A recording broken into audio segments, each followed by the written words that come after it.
মন চাইলেই খাওয়া আর মন চাইলেই খেতে হবে। বাইরে হচ্ছে বৃষ্টি আর আমাদের অফিসে প্ল্যান হলো যে আজকে কেননা মাংস আর এটাই হচ্ছে হুট করে প্ল্যান করা আর হুট করে খেয়ে নাও। তো এটা সার্ভিং চলছে। আজকের এই মাংস মুড়িটা কিন্তু দারুণ জমে গেছিল। আর বাইরে তো বৃষ্টি আছে। বাড়ি এসে দেখি ছাদে উঠে এত সুন্দর, সুন্দর ফুল ফুটে আছে গাছে। যাবত আসতে পারি না ছাদে। তো আমি জাস্ট এসে অবাক সত্যি বিনা যত্নে কত সুন্দর ফুল হয়েছে। আর এটা হলো টরেনিয়া মানে শীতের ফুল। জানি না হঠাৎ করেই এই গাছগুলো হয়েছে বর্ষার মধ্যে দিয়ে। আমি আগে থেকে কোনো বীজ পুঁতিনি কিন্তু তারপরেও কিন্তু এত সুন্দর সুন্দর হলো। আর এখানে মোট ৩টে ছোট্ট ছোট্ট চারা হয়েছে। আমি অবশ্যই এগুলোকে সুন্দর করে রিপোর্ট করব। যাবত ছাদে আসেনি, এত বৃষ্টি হচ্ছে। আর বিকেল হলে যখন বৃষ্টি থাকে না তখন আর চন্দ্রমল্লিকাগুলো এত ঝাঁকড়া হয়ে গেছে, ডাল শুকিয়ে গেছে। আমাকে এগুলোকে খুব সুন্দর করে কেটে দিতে হবে, না হলে কিন্তু আমি এর থেকে ভালো ফুল। তো এগুলোর আমি কিছু ব্রাঞ্চেস অলমোস্ট সব ব্রাঞ্চেস গুলোই কেটে দিয়েছি, কারণ নিচের দিকের পাতাগুলো দেখো সব শুকিয়ে গেছে। এগুলোকে কাটাই না করলে এই বর্ষার মধ্যে কিন্তু নতুন করে গাছ জন্মাবে না আর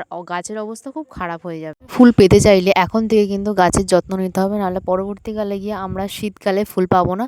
আর শীতের ফুল পেলেও অনেক দেরি হয়ে যাবে, ছাদ বাগানে একদম ভালো লাগবে না। তো যত তাড়াতাড়ি পারা যায় এই কাজগুলো কিন্তু করে নেওয়া যাক। আর যে ডালগুলো আমি কেটে দিয়েছি অলমোস্ট সেগুলো দিয়ে নতুন করে আমি চারা বানানোর চেষ্টা করবো, এখন যেহেতু বর্ষা সিজন। এটা কমপ্লিট, এবার নেক্সট দেখি এই টরেনিয়াটাকে রিপোর্ট করা যায়। পাশে কিন্তু একটা ছোট্ট নিম গাছের চারাও হয়েছে, আরও একটা গাছ আছে আমি জানি না ওটা কি গাছ। তবে এগুলো কিন্তু বর্ষার মধ্যে নানান আনাচে কানাচে থেকে কোথাও থেকে বীজ উড়ে গিয়ে বা যে কোনো না যে কোনো ভাবে হয়েছে। তো আমি একটা ছোট্ট চারা তুলে নিয়েছি, এবার এটাকে আমি অন্য এই টবটার মধ্যে আমি এটাকে রিপোর্ট করে দিয়েছি আপাতত।